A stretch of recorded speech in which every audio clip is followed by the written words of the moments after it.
Saludo a todos los oyentes de Radio María.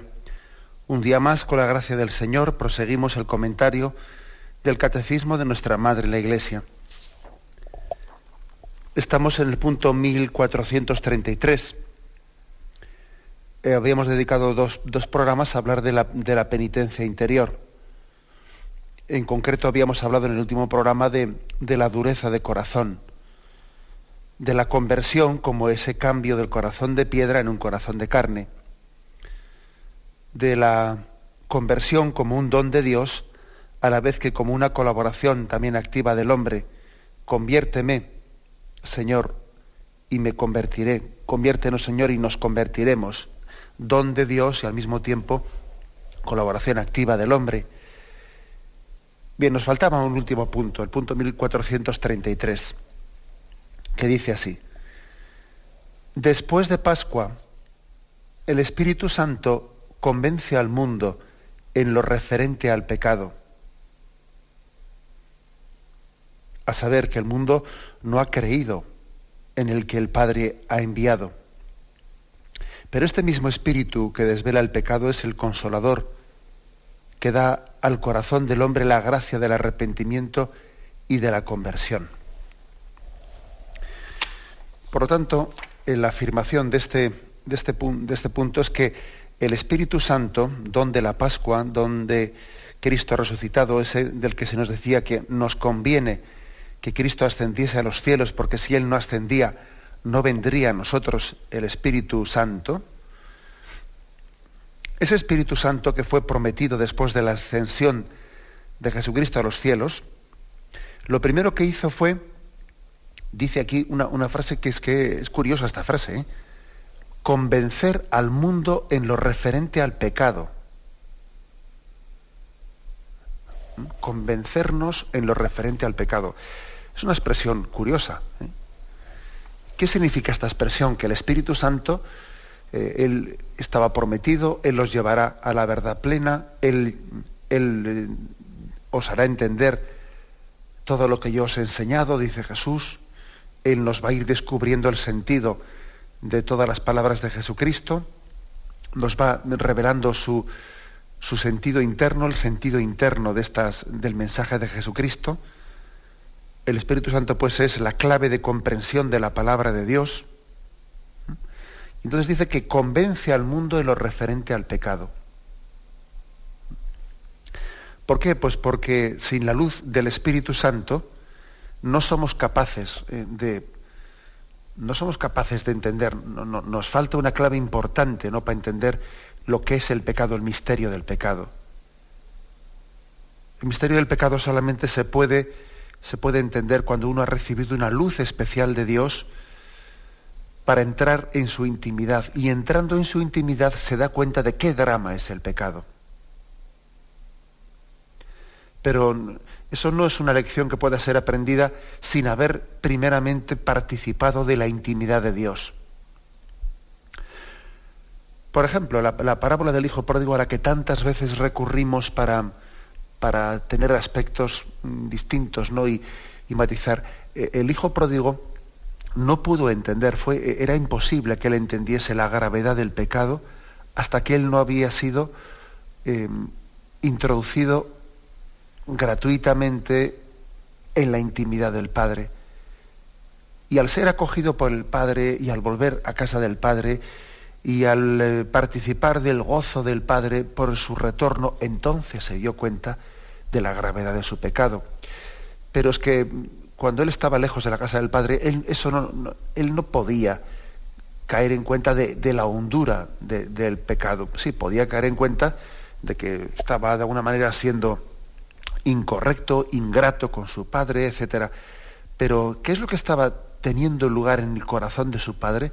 Eso únicamente lo puede percibir en toda su hondura cuando es introducido de nuevo en casa, ¿no? Y él ve la alegría del Padre, y entonces dice: si esta es la alegría del Padre, yo qué disgusto le he dado, ¿no? ¿Hasta qué punto el corazón de mi Padre ha estado latiendo por mí? Bien, por eso dice aquí que uno no puede entender lo que es el pecado sino gracias al don del Espíritu Santo que se nos da después de Pascua. ¿Por qué? Pues porque entender el pecado, entender lo que es el pecado, primeramente supone haber entendido que el hombre tiene una vocación filial en su relación con el Padre, una vocación también esponsal de relación con Dios, con Jesucristo, ¿no? Y una vocación de una llamada a la amistad. En la Sagrada Escritura, hay tres imágenes en las que se nos revela cuál es la relación del hombre con Dios. La imagen paterno-filial, la imagen esponsal y la imagen de la amistad. Dios ha querido revelarse a cada uno de nosotros con la figura del Padre. Nosotros somos sus hijos y el pecado, por lo tanto, desde esa imagen que nos es revelada, se expresa como la ruptura, el drama de una relación paterno-filial que ha sido rota. Nosotros nos damos cuenta de lo que es el drama de un padre que ve marchar a su hijo y romper con él.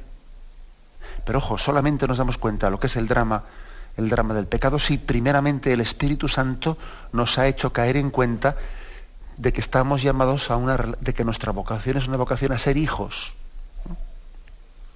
También la Sagrada Escritura nos revela la siguiente imagen, que es la imagen esponsal. Como el Cantar de los Cantares dice que viene el Señor como cortejando nuestra alma, cortejándonos, ¿no? Yo le llevaré al desierto, le hablaré el corazón, etcétera. Esas imágenes de un cortejo esponsal, ¿no? Pues si hemos entendido eso, si el Espíritu Santo nos ha revelado que el amor de Dios tiene estos matices y este cariz esponsal, ¿no?, de querer enamorar nuestro corazón, entonces entenderemos lo que es el drama del pecado, porque el drama del pecado es el pecado de infidelidad. Y no olvidemos que fue el profeta Oseas, el profeta elegido por Yahvé para proclamar lo que es el pecado al pueblo de Israel, porque Oseas había padecido lo que era pues una mujer infiel. Oseas había tenido una mujer que le había sido reiteradamente infiel con un hombre y con el otro. Y Yahvé le dice a Oseas: tú que sabes, tú que entiendes lo que es la hondura, lo que es el dolor del pecado de la infidelidad, de que tu mujer te haya sido infiel, tú que entiendes ese dolor, tú eres la persona propicia para entenderme a mí. Eso que tú has padecido con tu mujer, lo padezco yo con Israel, con este pueblo con el que yo me quiero desposar y que me es infiel una y otra vez, con su pecado, ¿no? Entonces Oseas es elegido como el profeta providencial, pues para denunciar el pecado como una infidelidad al amor de Yahvé. Y finalmente la tercera imagen es la imagen de la amistad. A vosotros ya no os llamo siervos, os llamo amigos, porque todo lo que he oído a mi Padre os lo he dado a conocer a vosotros. Con vosotros no tengo secretos, no me guardo nada. Todo lo que el Padre me ha dicho os lo he dicho a vosotros.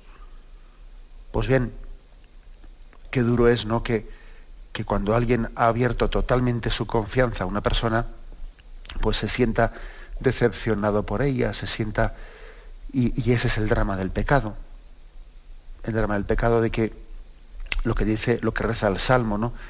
Si fuese un desconocido, pero eras tú con quien yo compartía mi intimidad,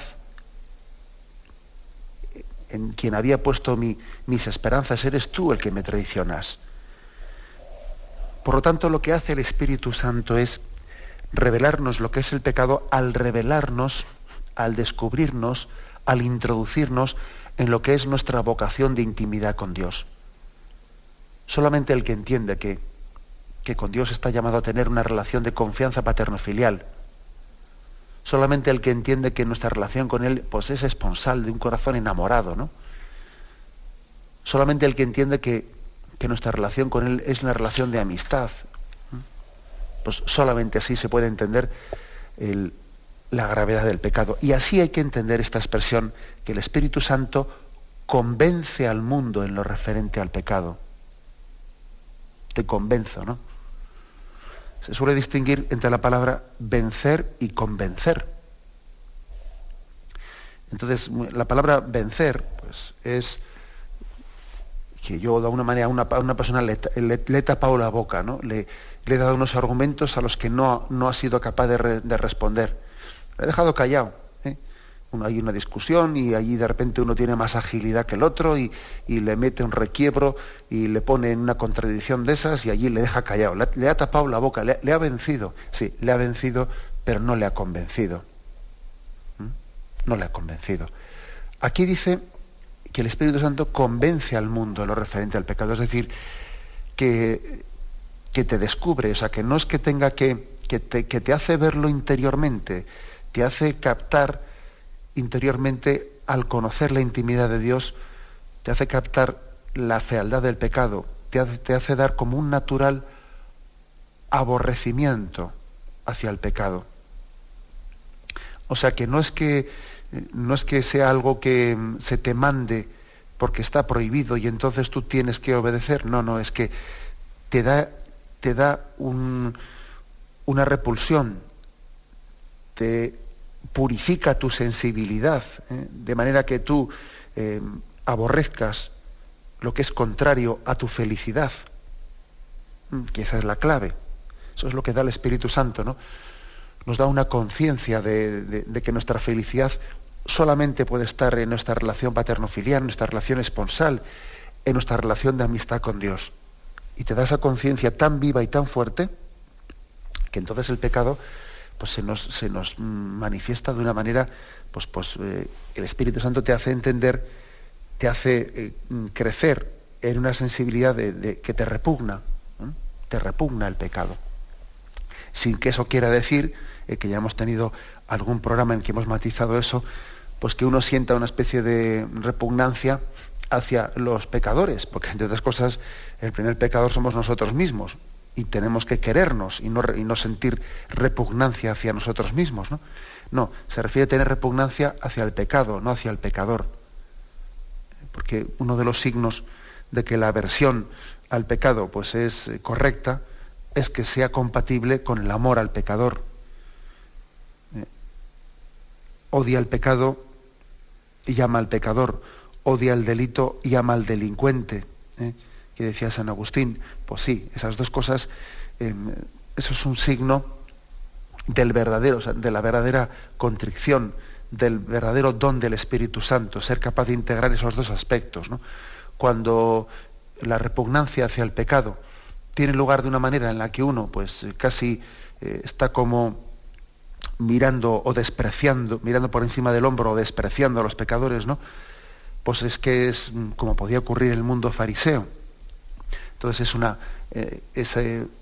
esa aversión hacia el pecado no viene del Espíritu Santo, viene de otras concepciones humanas, o puede ser una deformación, pero de un verdadero deseo de santidad, pero esa no es una verdadera aversión al pecado. La aversión al pecado, esa especie de repugnancia que los santos han sentido hacia el pecado, es totalmente compatible y es que además es exigible que vaya de la mano con el amor al pecador, y una cosa no ensucia a la otra. El hecho de que Jesús entrase en casa de los pecadores no le ensuciaba a él, no le ensuciaba. El amor al pecador no empaña el rechazo, la repugnancia hacia el pecado, que son dos cosas bien diferentes. Por lo tanto, quedémonos en esta frase, en una frase de la que pocas veces, ¿no? Hay frases en la Sagrada Escritura que han resultado ser muy, muy conocidas, que pues las mentamos mucho, hacemos de ella casi un refrán, pues por ejemplo, el espíritu es fuerte y la carne es débil, o montones de expresiones bíblicas de las cuales hacemos casi pues un refrán, las hemos introducido en nuestro lenguaje diario, pero hay que reconocer que hay otras que sin embargo son muy escasamente utilizadas, y una es esta, ¿no? Que el Espíritu Santo convence al mundo en lo referente al pecado. Le convence, es decir, te hace caer en cuenta, se te cae como esa especie de escamas que tienes de los ojos y te impedían ver la barbaridad que era el pecado. El Espíritu Santo, al meterte en la intimidad de Dios, te lo deja patente.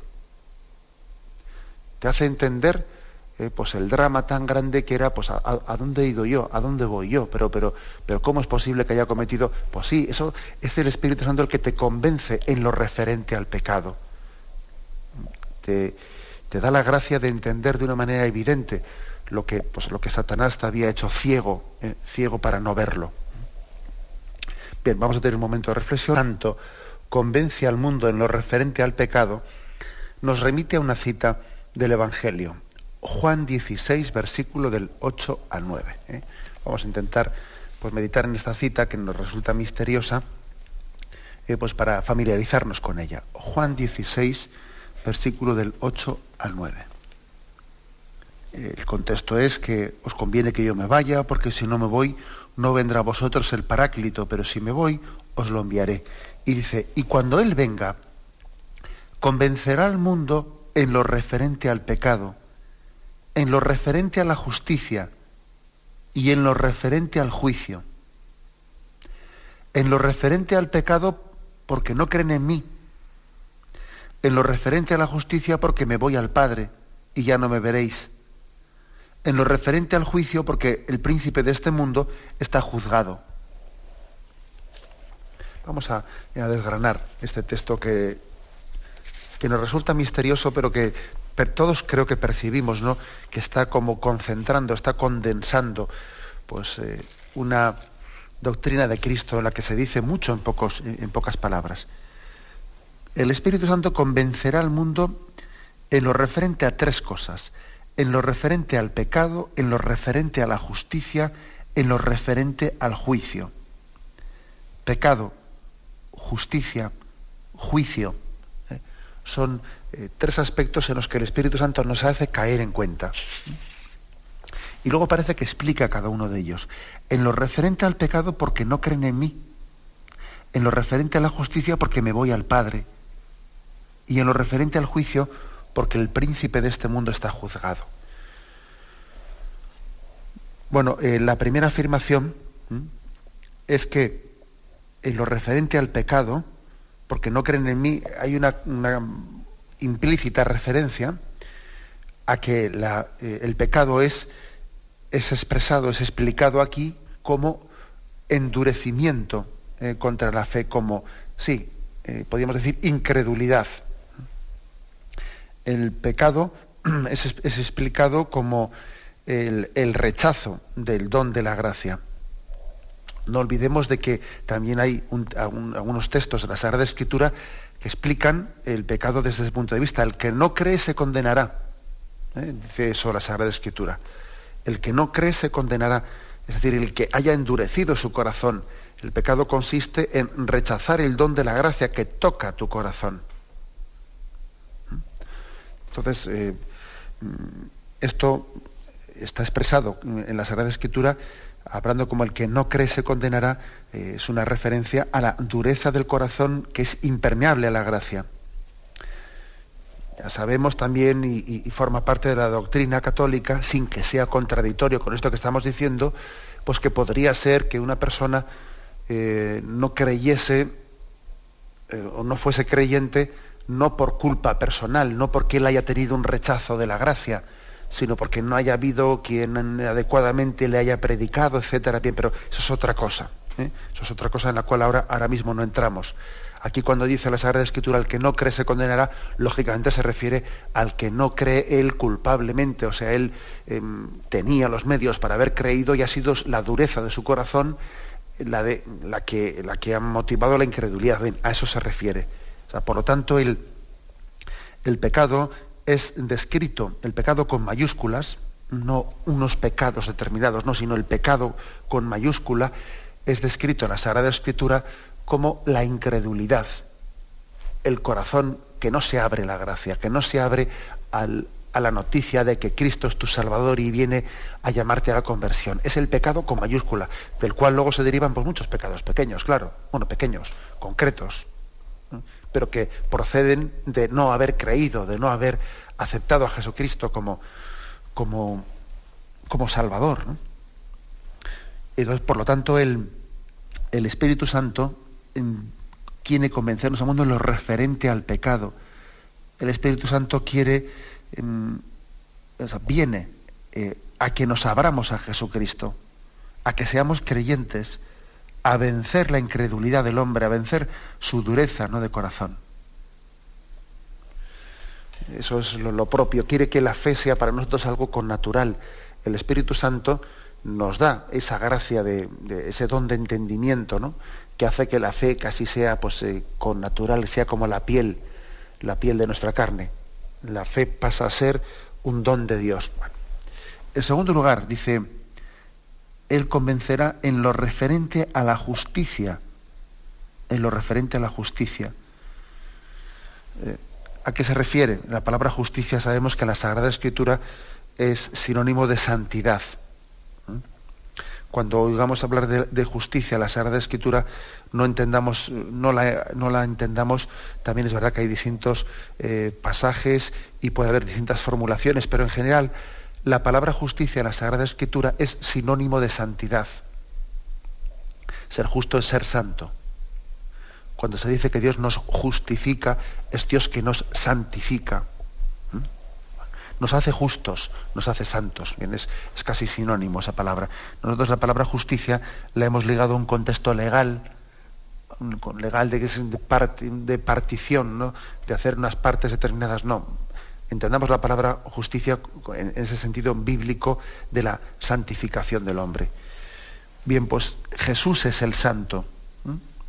Jesús es el santo.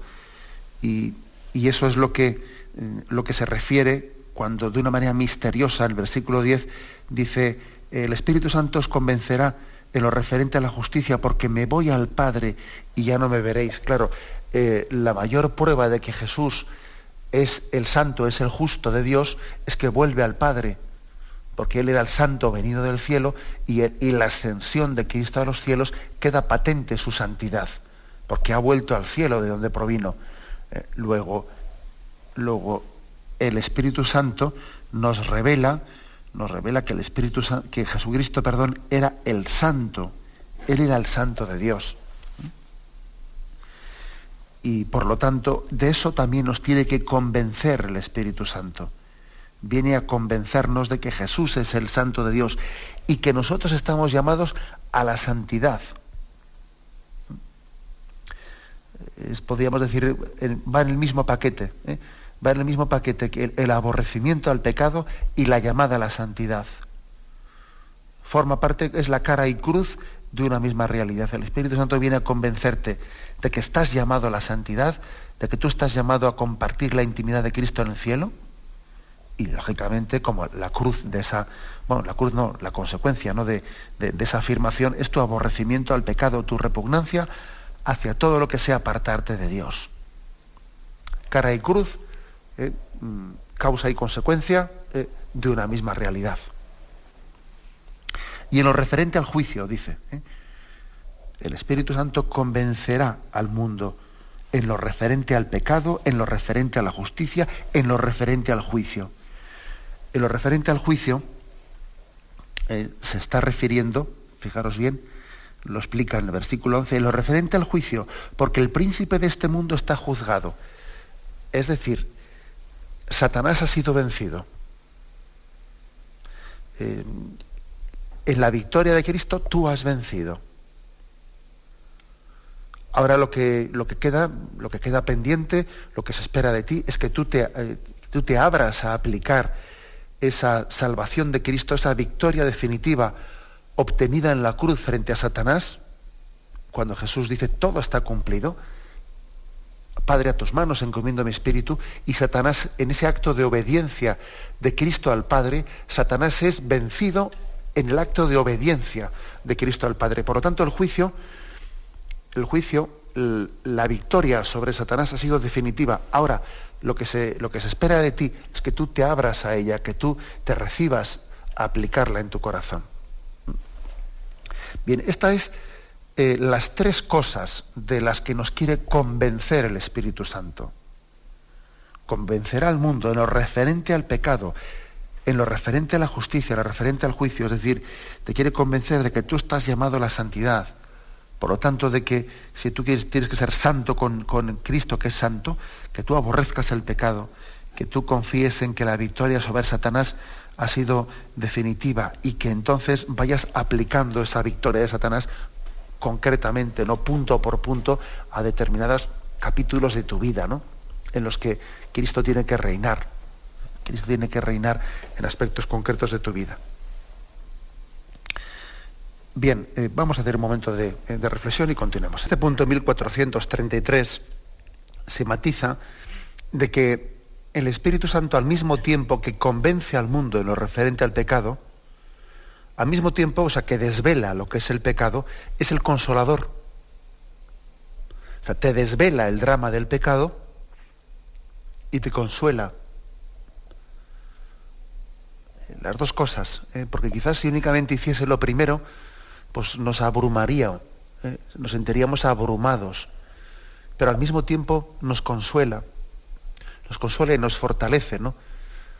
Las dos cosas hace, porque si únicamente, y además esto es importante, porque algunas personas tienen una especie de alergia a que se hable del pecado, porque dicen, fíjate, ahí está la Iglesia Católica siempre hablando del pecado, el pecado, el pecado. Y entonces hacen una especie de caricatura de lo que es la predicación nuestra sobre el pecado, como si fuese una especie de estar siempre ahí despertando unos fantasmas que están como pues despertando escrúpulos y atormentando las conciencias, y eso no es verdad. Eso no es verdad.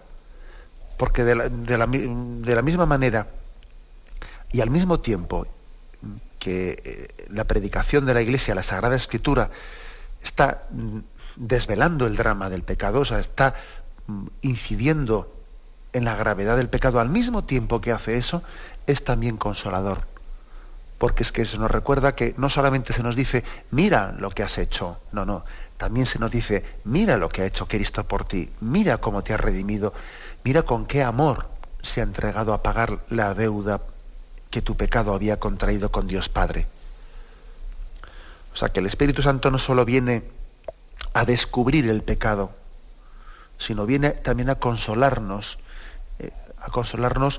de que el misterio de la redención, pues el pecado no solamente ha sido restaurado, ¿no? Restañado, sino que incluso donde abundó el pecado, sobreabundó la gracia. Que el don de la redención no únicamente no ha reparado el daño que el pecado había cometido, sino que nos ha elevado a una intimidad con Dios superior a la que teníamos antes. Por lo tanto, es falso y tenemos que rechazarlo, pues cuando escuchemos ese tipo de acusaciones que se hacen al catolicismo, que es una especie de atormenta conciencias, cuando se habla del pecado. No es verdad. Yo no creo, nosotros no creemos en una especie de paz de las conciencias que consiste en no hacer luz sobre la verdad. No, la paz tiene que ser fruto de haber hecho luz sobre la verdad, sobre la realidad de nuestra vida, que es también la realidad del pecado, y entonces vivir en paz, pero en la realidad, no la paz de quien no quiere ver la verdad, no la paz de quien dice aquí no ha pasado nada, aquí ha pasado mucho, aquí ha ocurrido un drama gravísimo, ¿no? La prueba que ese drama ha ocurrido es que, fijaros qué caro lo ha pagado Jesucristo. Solamente se puede entender la redención de Jesucristo en la cruz y su muerte voluntaria por la salvación de nuestra vida, pues cayendo en cuenta de la gravedad del drama, de lo que es el pecado. Es que claro, si le quitamos importancia al drama, hacemos incomprensible la redención de Jesucristo.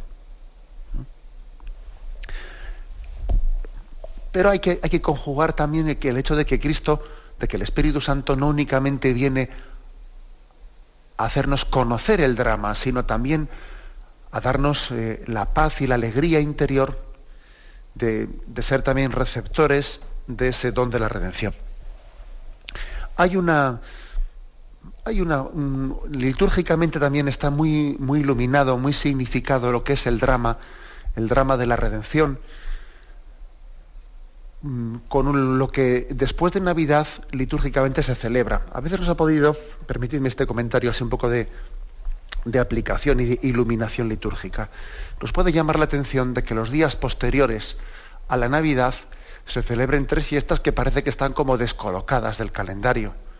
Uno dice, bueno, esto es un poco raro que el día siguiente de Navidad se celebre el martirio de San Esteban, al día siguiente San Juan Evangelista y al día siguiente los Santos Inocentes. Parece como que son 3 fiestas que dice uno que están metidas como con calzador, ¿no? Como con calzador. Y no es así. Es bueno, es conveniente entender también litúrgicamente cuál es el origen de estas fiestas para que entendamos este don de Cristo Consolador, del Espíritu Santo Consolador en nuestra vida. Me explico. La liturgia romana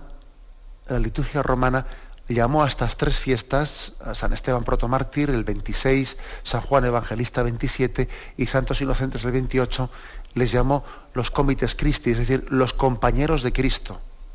Los primeros frutos del nacimiento de Cristo, los primeros frutos del nacimiento de Cristo fueron el martirio, San Esteban es el protomártir, la virginidad. San Juan Evangelista pues es la primera alma virgen que se consagra al Señor, porque los demás apóstoles fueron mártires, y la inocencia.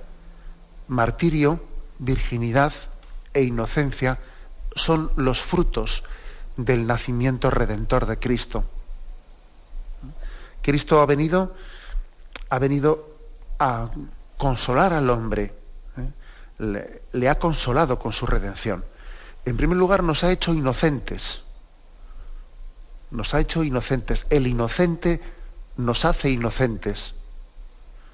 La inocencia es un don de Jesucristo. La inocencia es un reflejo de esa doctrina de Jesucristo: si no os hacéis como niños, no entraréis en el reino de los cielos. La inocencia es un don de conversión grandísimo en el hombre. Hacernos inocentes, hacernos como niños. Ahora bien, hay que decir que en cierto sentido el Señor quiere que vivamos el don de la inocencia, pero también es verdad que la inocencia a nosotros de alguna manera se nos ha escapado, ¿eh? Entonces tenemos que completar por la penitencia aquello que por la inocencia ya no hemos alcanzado, ¿eh? La penitencia completa la inocencia, o sea, lo que la inocencia pues le haya podido faltar en nuestra vida. Y entonces el martirio de San Esteban completa por la penitencia aquello que nosotros ya no es inocente. Y la penitencia, el bautismo de sangre, completa, ¿no?, en nosotros la santificación.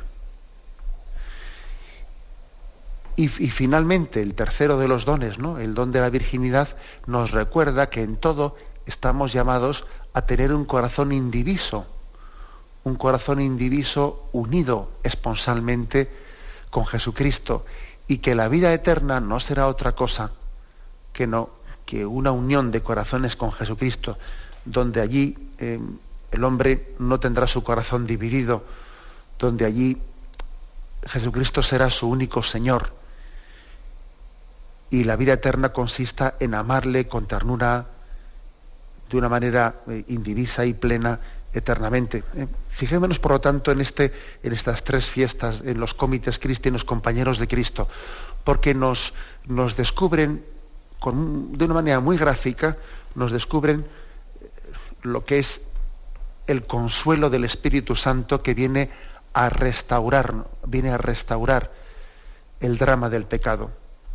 El drama del pecado verdaderamente podría aplastarnos si no fuésemos consolados también por el Espíritu Santo, si no se nos diese el consuelo de que el nacimiento y la muerte de Cristo Redentora han sido fructíferos, han dado fruto, han rescatado nuestra alma de la esclavitud.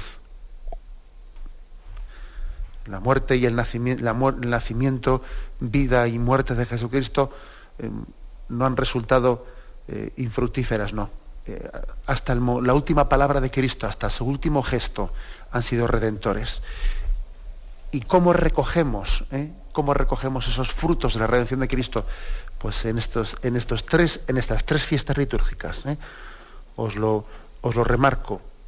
Cristo, aquel que murió por nosotros, aquel que nació por nosotros, nació, vivió y murió por nosotros, también nos pide que seamos capaces de entregar nuestra vida por Él. El martirio de San Esteban es imagen de que lo que el hombre está dispuesto a entregar su vida por aquel que le había entregado su vida. Si Dios dio su vida por nosotros, si Dios vino a nosotros, nosotros también estamos dispuestos a entregar nuestra vida por Él. Amor con amor se paga.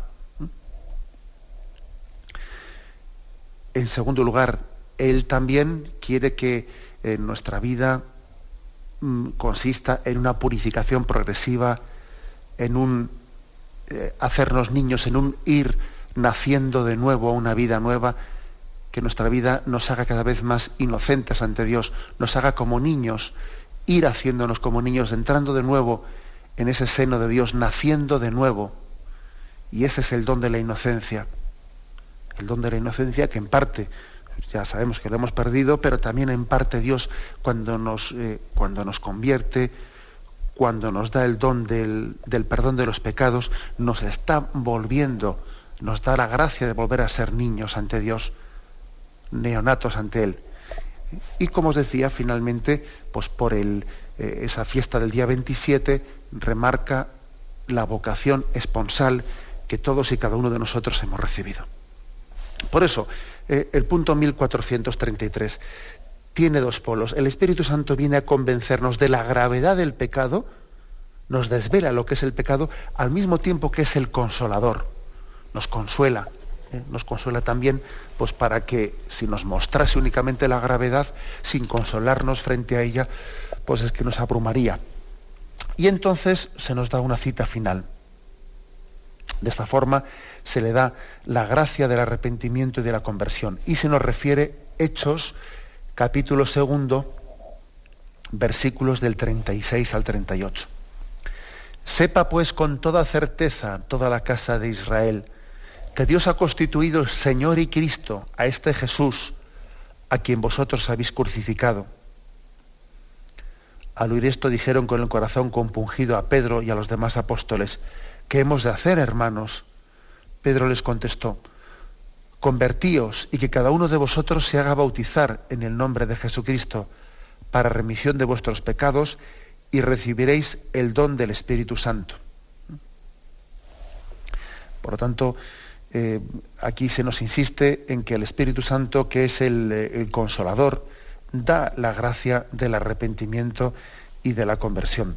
Por lo tanto, el consuelo del Espíritu Santo es un consuelo distinto de lo que nosotros entendemos por consolar, porque nosotros por consolar lo que entendemos muchas veces es: la quitan, que no ha pasado nada, hombre, que no ha sido nada. O sea, nosotros, vamos a ser claros, la palabra consolador la referimos muchas veces a aquel que, bueno, pues que está llorando un poco el sufrimiento del otro, pero quitando la importancia. No, venga, que no ha sido nada, hombre, que no ha pasado nada.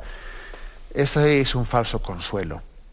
Ese es un consuelo que en el fondo pues es ser pañito de lágrimas del otro, pero en el fondo no es transformarle ni ayudarle para nada. La palabra consolador, el Espíritu Santo consola, el auténtico consuelo, es aquel que lleva a la conversión, es aquel que permite nacer de nuevo. Por eso no es incompatible, sino que es necesario, que el que viene a consolarnos, viene a darnos la gracia del arrepentimiento y de la conversión. De lo contrario, no es un auténtico consuelo. De lo contrario, es una especie de pañito de lágrimas y quitarle importancia a lo que la tiene. El Espíritu Santo viene a que seamos capaces de afrontar el drama del pecado, pero con esperanza. Es un drama, ojo, no hay que negar que sea un drama, pero es un drama que somos capaces de afrontar con esperanza y con confianza, porque la victoria de Cristo es cierta, y la oferta de Cristo de hacer de nosotros pues, un hombre santo y un hombre renovado y un hombre inocente, pues es una oferta que es real, que no es hipotética, sino que está verdaderamente autentificada pues en la Virgen María y en tantos santos. Bien, lo dejamos aquí. Este es el comentario que hemos hecho hoy. Nos hemos centrado en el punto 1433. Dios mediante, pues comenzaremos a partir de mañana con el apartado diversas formas de penitencia en la vida cristiana. Me despido con la bendición de Dios Todopoderoso. Padre, Hijo y Espíritu Santo, descienda sobre vosotros. Alabado sea Jesús.